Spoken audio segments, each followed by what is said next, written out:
Anime, along with manga, is the most exported cultural product from modern Japan, and one of the most profitable, with a market of billions of euros.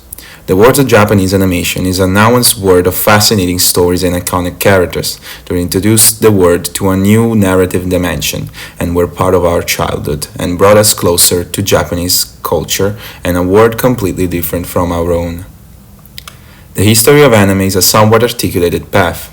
One could go back to the end of the Edo period with the appearance of the Utsushie, a projectile-like machine where artists began to draw sequences of movement. It is here that in 1907 Katsudo Shashin was created, a micro-narration of few seconds. But the first anime to be presented to the public was Namakura Gatana in 1970. The rapid progress of the era was also made possible by funding from the national government, which saw the film industry as a powerful tool for nationalist propaganda. An example of which is the first animated feature film, Momotaro no Miwashi, in 1942.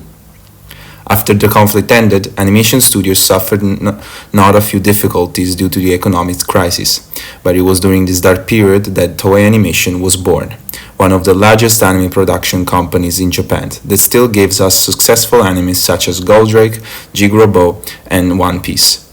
In addition, with the advent of television in Japanese homes, they wanted to try to bring stories from the most famous manga of the period to the small screen, namely those of Osamu Tezuka, also known as the father of manga, the most famous being Astro Boy, the story of a little robot boy.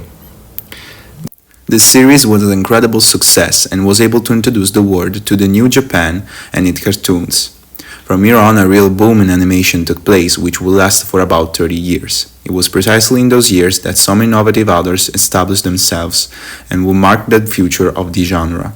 Definitely noteworthy is Katsuhiro Otomo, who, with his film Akira, fostered the spread of anime in the West. The success of anime has continued to grow, reaching so many nations. Just think of even the success that series like Dragon Ball have had both in Italy and the other US. In Mexico, are people who have created a real religion based on its values, such as never giving up or the desire to always improve oneself. Even recently, for the death of Dragon Ball's creator, Akira Toriyama, in Argentina, a parade was made in his honor, with people dressed like the Saiyan warriors. 2001 is a vital year in the history of animation. Spirited Away is the big bang in contemporary anime history and represents yet another masterpiece by a director now considered at home the god of anime, Hayao Miyazaki, whose genius is finally being recognized abroad by winning a major award such as the Berlin Golden Bear. Anime share with manga the classification into target demographics, thus according to the age and sex of the audience. The main types are shonen, action stories for boys and teenagers, shoujo, sentimental stories for girls, kodomo, stories aimed at children, seinen and josemi, stories for adult audience with more mature content.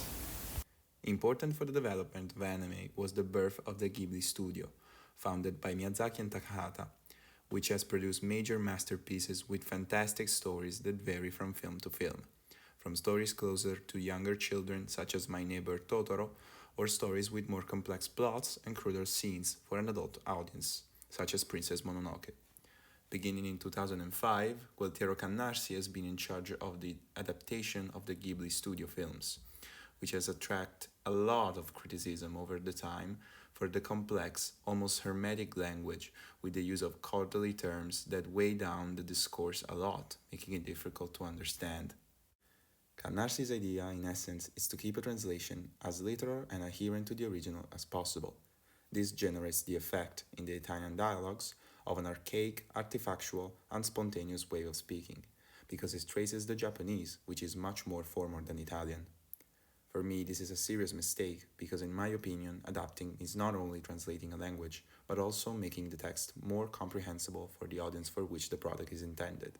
And therefore, one must also take the responsibility to break away from the original text, to change quotes or puns that would not make much sense to a Westerners audience. The Japanese language, in fact, has characteristics that are very different from Western languages. For example, if in an anime we refer to a person with the term omae rather than the term anata, the person in question might feel offended, despite the fact that both terms refer to the second person singular. This precisely because the term omae has a rougher connotation.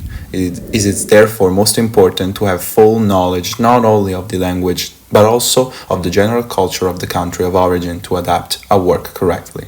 In conclusion, I could say that the word of anime is a constantly changing word, and each one has a story to get passionate about, from adventure stories to dramatic stories to the lightest and most hilarious comedy. Each one has something to offer, and it would be a shame to discredit it by calling them just Japanese cartoons for children.